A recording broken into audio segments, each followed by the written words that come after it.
स्वामी विश्वंजी परिव्राजक द्वारा लिखित अष्टांग योग की सरल सुबोध व्याख्या ध्वनि मुद्रण 6।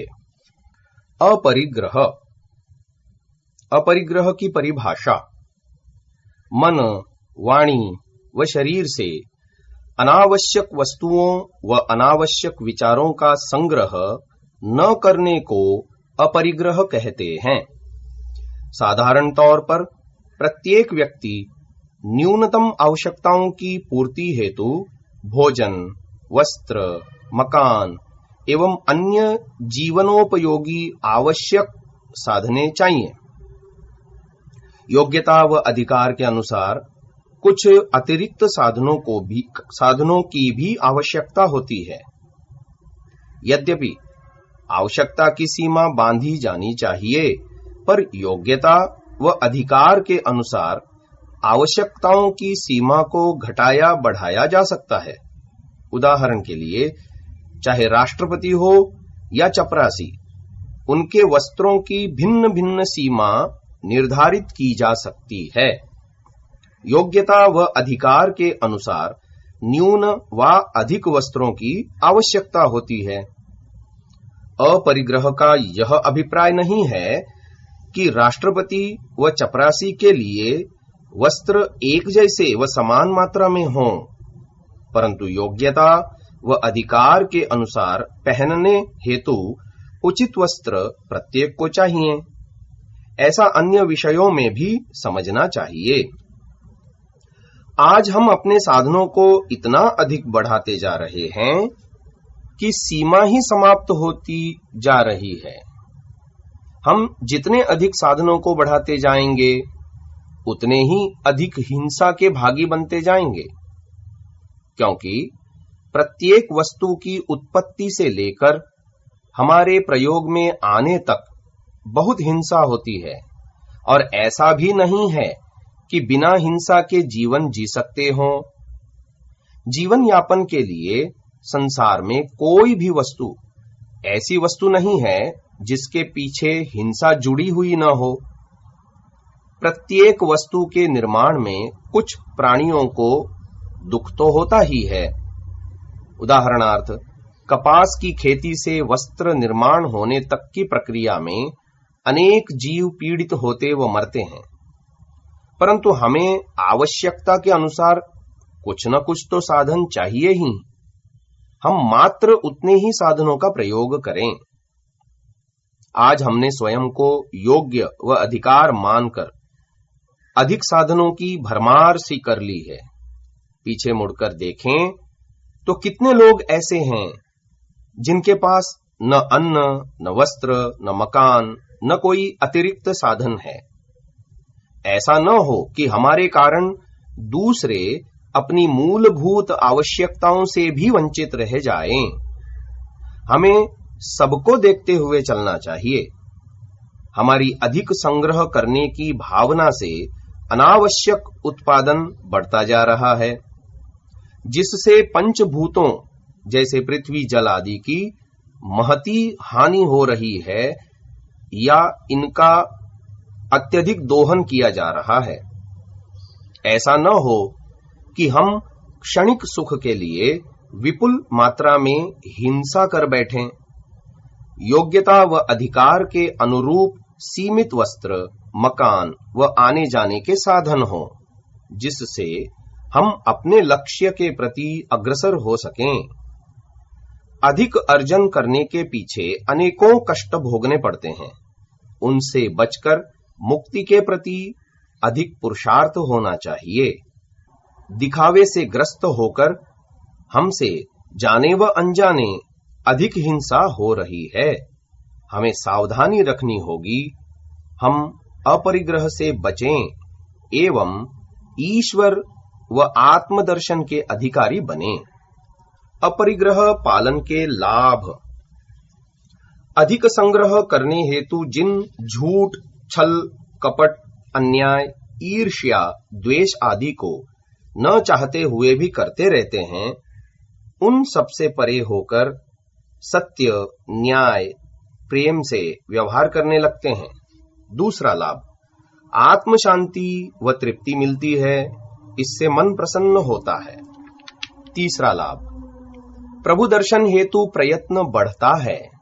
व्यायाम, भक्ति, परिवार को समय देना आदि सभी कार्य कुशलता से हो जाते हैं। चौथा लाभ, आत्मचिंतन करने का पर्याप्त काल मिलता है, जिससे आत्मदर्शन के अधिकारी बनते हैं। पांचवा लाभ, गौण विषयों से हटकर मुख्य विषयों में सरलता से अपनी शक्ति, सामर्थ्य, ज्ञान आदि लगाकर शीघ्र ही चरम लक्ष्य मुक्ति को प्राप्त कर सकते हैं।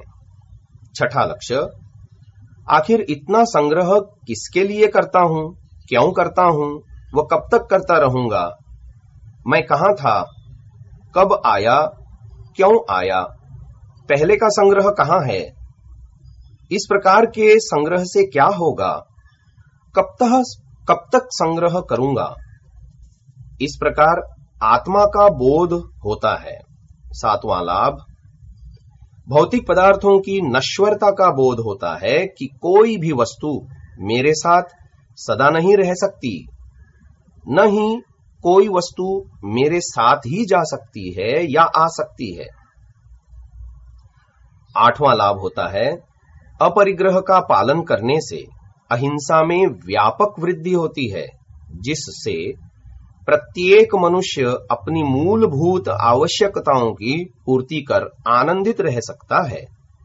समाज में आवश्यकताओं के अभाव से होने वाली अराजकता नष्ट हो जाती है। अपरिग्रह का पालन भी अहिंसा की ही सिद्धि के लिए किया जाता है। अहिंसा अर्थात मनसा वाचा कर्मणा किसी को भी किसी भी प्रकार से किसी भी काल में दुख या पीड़ा न देना, न दिलवाना, न अनुमोदन करना। स्थूल व सूक्ष्म किसी प्रकार की इसमें छूट नहीं है। जैसे सत्य, अस्तेय, ब्रह्मचर्य का पालन भी अहिंसा के लिए ही किया जाता है, उसी प्रकार अपरिग्रह का पालन भी अहिंसा की सिद्धि के लिए ही किया जाता है। परिग्रह सदैव दूसरों को पीड़ा देकर ही किया जाता है। इसी कारण महर्षि पतंजलि ने यमों के अंतर्गत अपरिग्रह का विधान किया है। अपरिग्रह को समझने के लिए पहले परिग्रह को समझना चाहिए। परिग्रह में परि और ग्रह दो शब्द हैं। परि का अर्थ है परितः सर्वतः, ग्रह का अर्थ है ग्रहण करना। इस प्रकार सब ओर से ग्रहण करना या इकट्ठा करना ही परिग्रह कहलाता है। इसका अर्थ लोक परंपरा में किया जाता है। जहां कहीं से भी चाहे जिस प्रकार से भी संग्रह करना, यही परिग्रह है। इस अपरिग्रह में सब प्रकार से और सब स्थानों से संग्रह का निषेध किया जा रहा है। इसे यदि और भी सरल भाषा में कहा जाए तो इस प्रकार कह सकते हैं, अनावश्यक वस्तुओं का, अनावश्यक विचारों का उचित अनुचित स्थानों से निरुद्देश्य संग्रह करना परिग्रह है। इसके विपरीत ऐसा न करने को अपरिग्रह कहते हैं। यहां पर आवश्यक एवं अनावश्यक दोनों शब्दों पर विचार करते हैं। आवश्यक का अर्थ है कि जिसके बिना हमारा निर्वाह ही न हो सकता हो। अनावश्यक का अर्थ है वह वस्तु जिसके बिना हम बिना हानि के शांतिपूर्वक जीवन यापन कर सकते हों। अब इसका विश्लेषण करते हैं कि किसे आवश्यक कहा जाए और किसे अनावश्यक। आवश्यक अनावश्यक को हम स्वेच्छा से यदि निर्धारित करेंगे तो यह अनर्थकारी होगा। इसे तो शास्त्रीय प्रमाण के आधार पर ही आकलन किया जा सकता है और यही तर्कसंगत और उचित भी है। अपरिग्रह में दो बातों के संग्रह के विषय में उल्लेख किया जाता है। एक, भौतिक पदार्थों का संग्रह करना, दूसरा विचारों का संग्रह करना। इन दोनों ही प्रकार के संग्रहों का अपरिग्रह में निषेध किया गया है।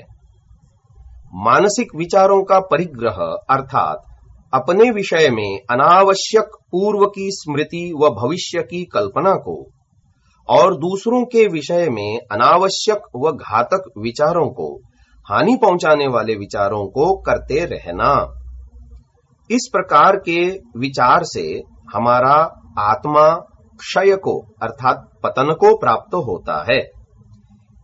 इसका परिग्रह करके हमें अपने व दूसरों के हितकारी, लोक कल्याणकारी विचारों का ही परिग्रह करना चाहिए।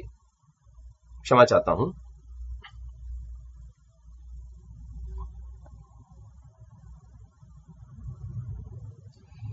इसका अपरिग्रह करके हमें अपने व दूसरों के हितकारी, लोक कल्याणकारी विचारों का ही परिग्रह करना चाहिए, जिससे हमारी आत्मा उन्नत हो सके। अब बात करते हैं भौतिक पदार्थ संग्रह की। इसके अंतर्गत भोजन, वस्त्र, भवन तथा आवागमन के साधन आदि पदार्थ आते हैं, जो हमारी मूलभूत या प्राथमिक आवश्यकताओं की परिधि में आते हैं। पहले हम वस्त्र के विषय में विचार करते हैं। सभ्य समाज में वस्त्र हमारे लिए नितांत आवश्यक है। इसके बिना हमारा काम नहीं चल सकता। वस्त्र धारण करने का उद्देश्य शरीर को ढककर रखना है। इसके लिए ही हम वस्त्र पहनते हैं। अब प्रश्न उठता है कि हमें कितने वस्त्रों की जरूरत है। आज हम प्रायः वस्त्रों का अनावश्यक संग्रह करते जा रहे हैं। ऐसा इसलिए है क्योंकि धन की प्रचुरता है और आवश्यकता के स्थान पर प्रदर्शन या दिखावे की भावना हम में आ गई है। इस दिखावे की भावना से हमारे भीतर अहंकार उत्पन्न होता है और यह अहंकार आत्मा को परमात्मा की प्राप्ति के मार्ग का सबसे बड़ा रोड़ा है। समाज में वस्त्रों की अनुचित परिपाटी से हम अत्यधिक प्रभावित होते जा रहे हैं। आत्मविश्वास की कमी के कारण हम इस विषय में अपने मौलिक विचार न रखते हुए अन्यों का मात्र अंध अनुसरण करते जा रहे हैं।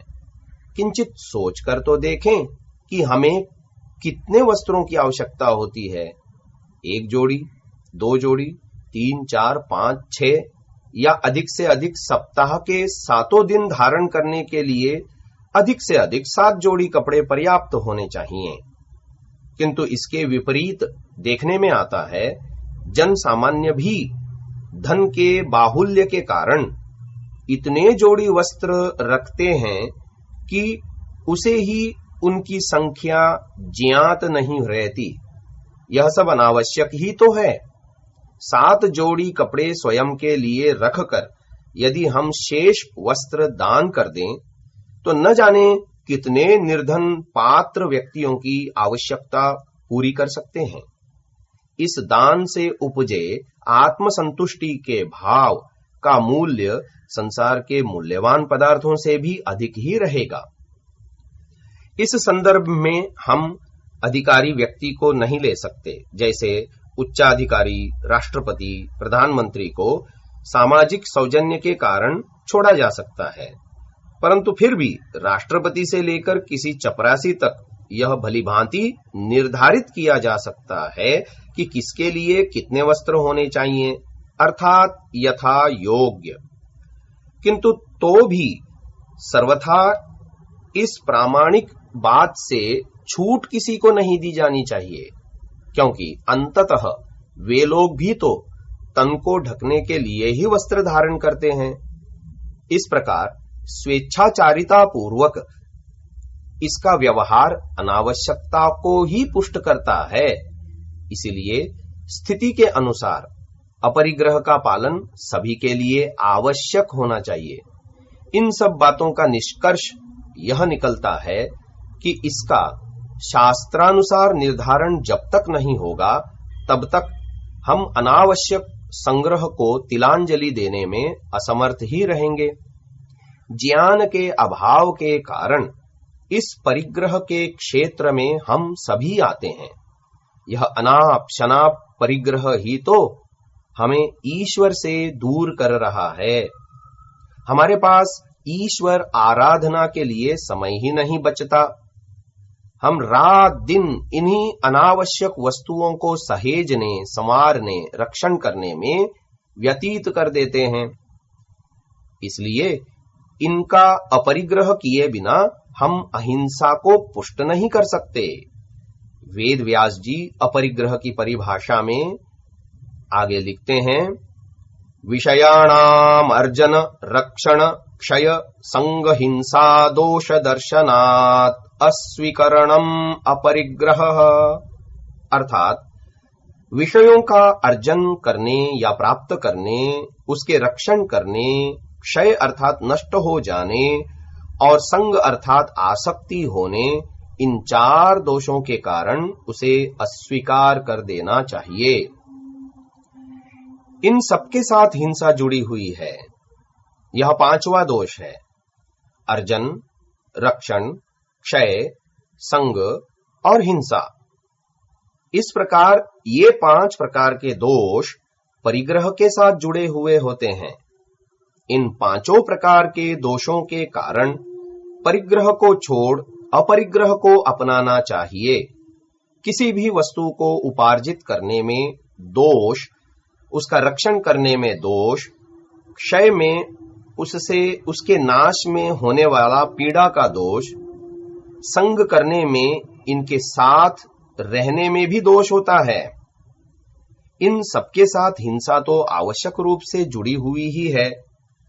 इस प्रकार प्रत्येक व्यक्ति के लिए जो न्यूनतम आवश्यकता है वह सब तो अपरिग्रह के ही अंतर्गत आती है, क्योंकि अपरिग्रह का अर्थ कुछ भी अपने पास न रखना करें तो यह अतिशयोक्ति मात्र है, अपरिग्रह नहीं। इसलिए हमें विचार पूर्वक अपना नियमन स्वयं ही करना चाहिए कि कौन सी वस्तु हमारे लिए नितांत आवश्यक है, केवल हम उसे ही रखें। इस तरह हम अहिंसा को अधिकाधिक पुष्ट करते हुए हिंसा से बच सकेंगे। तभी हमें ईश्वर साक्षात्कार एवं आत्मदर्शन होकर आत्मा की इच्छा को पूर्ण करने का अवसर प्राप्त हो सकेगा। ये सब कड़ियां हमारे जीवन के साथ अनिवार्य रूप से जुड़ी हुई हैं। अनियंत्रित परिग्रह करने से आत्मा सदैव 5 प्रकार के दोषों के कारण भयभीत रहता है। भयभीत होने पर आत्मा मुक्ति की ओर उन्मुख नहीं हो सकती। ये दोष ही मुक्ति के द्वार को बंद करने वाले बड़े बड़े पत्थर हैं। इन्हें हटाए बिना उसमें प्रवेश संभव ही नहीं। महर्षि दयानंद जी इस विषय में लिखते हैं कि संग्रह करने वाला व्यक्ति क्रूरता की सीमा तक लालची हो सकता है। जितना पुरुषार्थ लालची व्यक्ति संग्रह करने में करता है, यदि इतना पुरुषार्थ मुक्ति के लिए करे तो उसका जीवन भी दुखों से रहित रहेगा और वह निश्चय से मोक्ष को भी प्राप्त कर लेगा। प्रत्येक व्यक्ति को मोक्ष प्राप्ति हेतु न्यून से न्यून 1-1 घंटा प्रातः सायं ईश्वरोपासना अवश्यमेव करनी चाहिए। किंतु कृपण व्यक्ति के सम्मुख परिवार, समाज, राष्ट्र आदि सब गौण हैं। उसका मुख्य कार्य तो केवल धनार्जन करना ही है। मात्र धनादि से न तो उसके परिवार ही का पूर्ण व वास्तविक कल्याण होता है और न ही स्वयं का। कोई यह कहे कि मैं व्यायाम और उपासना आदि करते हुए तथा अपने दायित्वों को ठीक प्रकार से निर्वहन करते हुए क्या वयम श्याम पतयो रयीणाम, अर्थात मैं संग्रह करके इस मंत्र पद का अनुसरण कर सकता हूं? इसका उत्तर है कि जितना आपका ऐश्वर्य मोक्ष के लिए आवश्यक है उतना तो अवश्य करें। यदि वह अपवर्ग को प्राप्त करने में आपके पैरों में बेड़ी बनकर बाधक बनता है तो आपके लिए तो यह पतयोरयीणाम अनुचित है। तब उस परिश्रम को करने का क्या लाभ हुआ? अपने उद्देश्य से भटक जाने पर तो यह हानि ही हुई। बंधन का कारण है संग्रह का दोष। संग्रह में लालच का सर्वथा परित्याग असंभव है। परिणाम यह होता है कि कालांतर में मनुष्य को संग्रह इस प्रकार ढक लेता है कि फिर संग्रहित पदार्थ मुख्य और संग्राहक व्यक्ति गौण हो जाता है। ऐसा व्यक्ति मुक्ति के लिए क्या प्रयास करेगा? कितने ही उत्कृष्ट भौतिक पदार्थों का संग्रह कर लें, किंतु वह सब साथ तो नहीं जा पाएगा। और इन पदार्थों को प्राप्त किए बिना किसी को मरते भी नहीं देखा। फिर इस संग्रह का लाभ क्या हुआ? इनके संग्रहण में, रक्षण में, संग रहने में और क्षय में व्यर्थ का संताप हुआ सो हुआ, समय का बड़ा दुरुपयोग हुआ, हिंसा दोष से पाप अलग कमाया। जो हमारा पुरुषार्थ हमारे साथ जाना चाहिए, जो अदृष्ट के रूप में मुक्ति में सहायक बनना चाहिए, वह व्यर्थ पदार्थों के संग्रह और रक्षण में ही व्यय हो रहा है। संग दोष से राग भी बढ़ता जाता है। स्मरण रखें कि जितना हम संग्रह करेंगे उतना ही हमारा मोह बढ़ेगा। मुक्ति के लिए मोह एक भयंकर शत्रु है। अंतिम दोष बताया जा रहा है हिंसा। प्रत्येक वस्तु के साथ हिंसा जुड़ी हुई है। किसी भी वस्तु के उत्पादन करने में हिंसा स्थूल और सूक्ष्म रूपों में विभिन्न प्रकार से जुड़ी है और उसका हम व्यर्थ में संग्रह करते हैं। ये बड़े भारी दोष हमारी आत्मा के ऊपर मंडराते रहते हैं।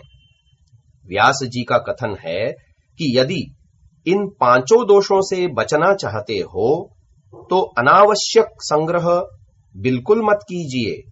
माली द्वारा खरपतवार हटाने की जगह मुक्ति में बाधक समस्त अनावश्यक संग्रह को काट छांट कर दूर कूड़े पर फेंक दीजिए। माली पौधे को सुंदर आकार देने के लिए उसके अनावश्यक अंगों को निर्ममता पूर्वक जैसे काट कर फेंक देता है। इन दोषों से युक्त संग्रह को हम जिन अपने प्रिय बेटे बेटियों को सौंपते हैं, इससे हम उनका हित नहीं करते, क्योंकि इस संग्रह के साथ जो 5 प्रकार के दोष चिपके हुए हैं, वे सब भी इस संग्रह के साथ उन प्रियजनों को प्राप्त होते हैं। अज्ञान के कारण हम इस संग्रह से अपने प्रियजनों का कल्याण नहीं कर रहे, वरन उनके नाश के ही बीज बो रहे हैं। यह बड़ी भारी भूल हम कर देते हैं। इस संग्रह से उनका निश्चय से अकल्याण ही होगा। वयम श्याम पतयो रयीणाम के लक्ष्य को सामने रखकर हम न्यूनतम संग्रह करें, क्योंकि इन भौतिक पदार्थों के उपभोग से हम सुखपूर्वक जीवन यापन करते हुए मुक्ति के अपने प्रयासों को भी निर्बाध रूप से करते रह सकें। सब आवश्यक पदार्थों के साथ ही खाने पीने के भी उतने ही पदार्थ अपने पास हों, जिससे हम सुखपूर्वक मोक्षगामी बनने का प्रयत्न निरंतर करते रह सकें। यदि कभी अधिक संग्रह भी हमारे पास हो जाए तो शेष को दान करते रहें। न्यूनतम आवश्यकता से अधिक लोभवश रखने का तात्पर्य है ईश्वर पर अविश्वास करना। हम अधिक संग्रह को यदि अपने बेटे बेटियों को दे रहे हैं तो इसका अर्थ है कि हम इसके द्वारा उन्हें पुरुषार्थी बनने से बचा रहे हैं। उनको परिश्रम से जी चुराने वाले अहंकारी, प्रमादी आदि ही बना रहे हैं। वे इसका सदुपयोग मुक्ति के लिए न करके इसे भोग विलास में लगाकर दुरुपयोग ही करेंगे। उत्तराधिकार का वेद में भी उल्लेख है। उन्हें हम उसी रूप में देंगे जिस रूप में वेद हमें बता रहे हैं। उन्हें हम उतना ही देंगे जो उनकी मुक्ति में सहायक हो। यदि हम उन्हें कुछ अतिरिक्त देंगे तो हम बड़े भारी दोष के भागी बनेंगे। इस प्रकार सभी पक्षों पर सूक्ष्मता से दृष्टि रखते हुए हमें अपरिग्रह का पालन करना चाहिए कि हमारा सर्वांगीण विकास हो सके। ईश्वर ने जिस जिस उद्देश्य की प्राप्ति हेतु सृष्टि रचना करके हमें दिया है, ये ऐश्वर्य जिस रूप में भोगने का निर्देश किया है, हमें उस सीमा का किंचित मात्र भी अतिक्रमण नहीं करना चाहिए। यही तो अपरिग्रह है। ईश्वर इच्छा अनुसार अपरिग्रह होना चाहिए।